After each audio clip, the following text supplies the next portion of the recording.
जय श्री कृष्णा, जय श्रीमन नारायण। मेरे भक्ति सागर चैनल में आप सभी भक्तों का स्वागत है। महामास का 25वां अध्याय का महत्व, इसे पूरा सुनना, भक्त ज़्यादा से ज़्यादा शेयर करना। जय श्री कृष्णा। पिशाच कहने लगा कि हे मुनि, केरल देश का ब्राह्मण किस प्रकार मुक्त हुआ, ये कथा कृपा करके विस्तार पूर्वक कहिए। देवदूती कहने लगा कि केरल देश में वासु नाम वाला एक वैद्य पारंगत ब्राह्मण था। उसके बंधुओं ने उसकी भूमि छीन ली, जिससे वह निर्धन और दुखी होकर अपनी धर्म भूमि त्याग कर देश विदेश में घूमता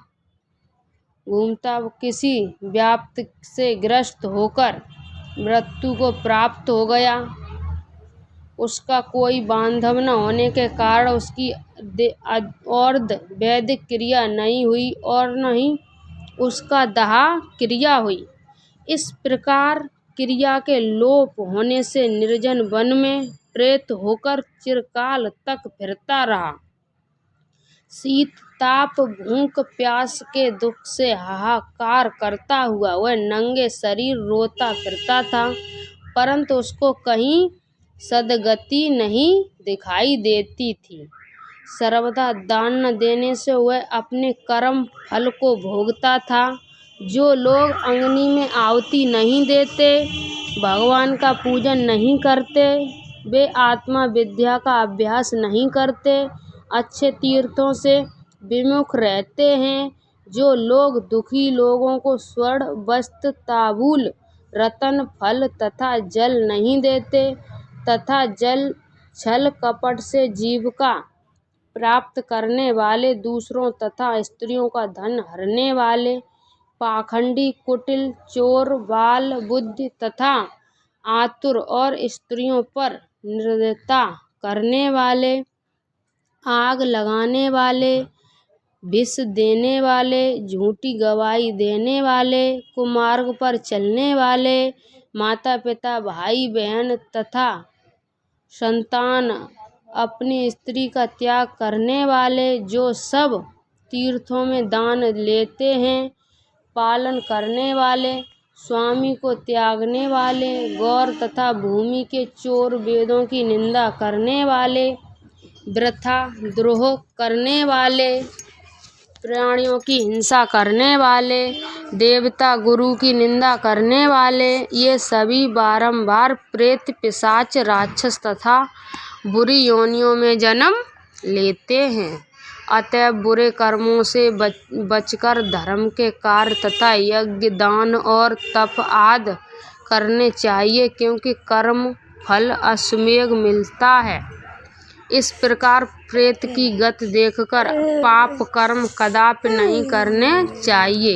ब्राह्मण कहने लगा कि इस प्रकार उस केरल ब्राह्मण ने उस पर्वत पर अधिक समय व्यतीत करके एक मार्ग में एक पथिक को देखा, जो 2 गगरियों में त्रिवेणी का जल लिए हुए था। आनंद पूर्वक भगवान के चरित्र का गान कर रहा था। प्रेत ने उसका मार्ग रोककर कहा कि तुम डरो मत, इस गगरी का जल मुझको पिलाओ, नहीं तो मैं तुम्हारे प्राण ले लूँगा। देवदूती कहने लगा कि दुखी, दुर्बल, नंगे, मुरझाए हुए तुम कौन हो? पैरों से पृथ्वी को स्पर्श न करके चलते हो।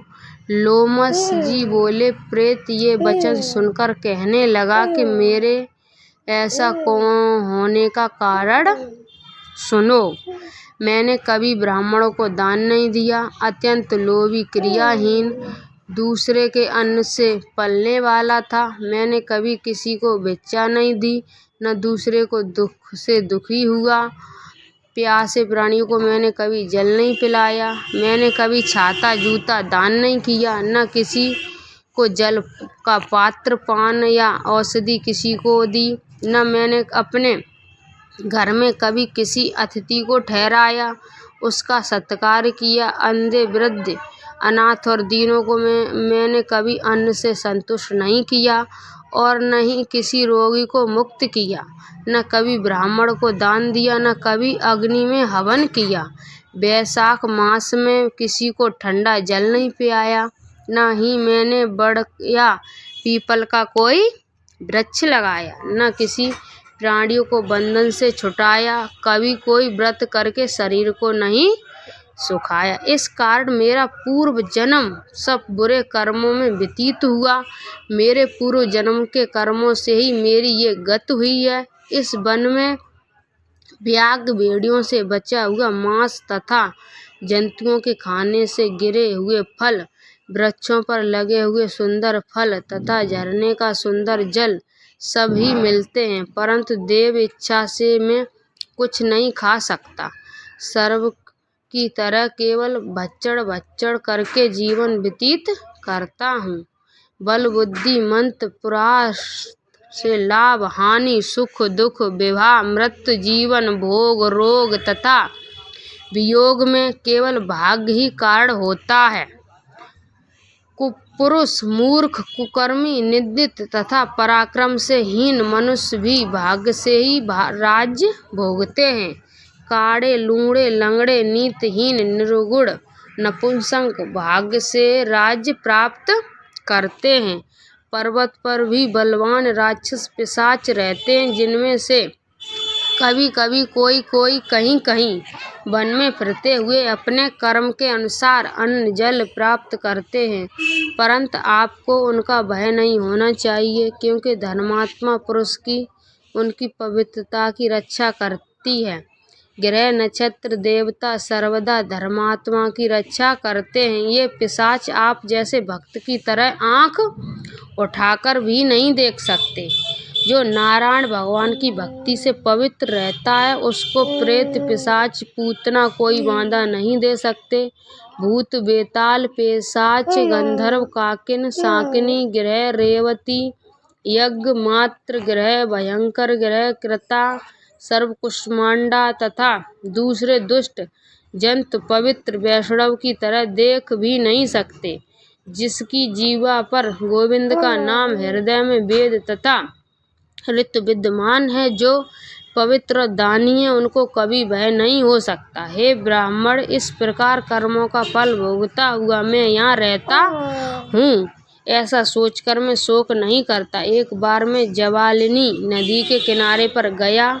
वहाँ पर घूमते हुए मैंने सारस के वचनों को सुना। जय श्री कृष्णा, जय श्रीमन नारायण। आप सभी भक्तों को मैंने महामास का 25वां अध्याय सुनाया। उसमें सुनावे में कोई गलती हुई हो उसे माफ़ करना। आगे की कथा आप सभी भक्तों को 26वें अध्याय में मिलेगी। जय श्री कृष्णा, राधे राधे।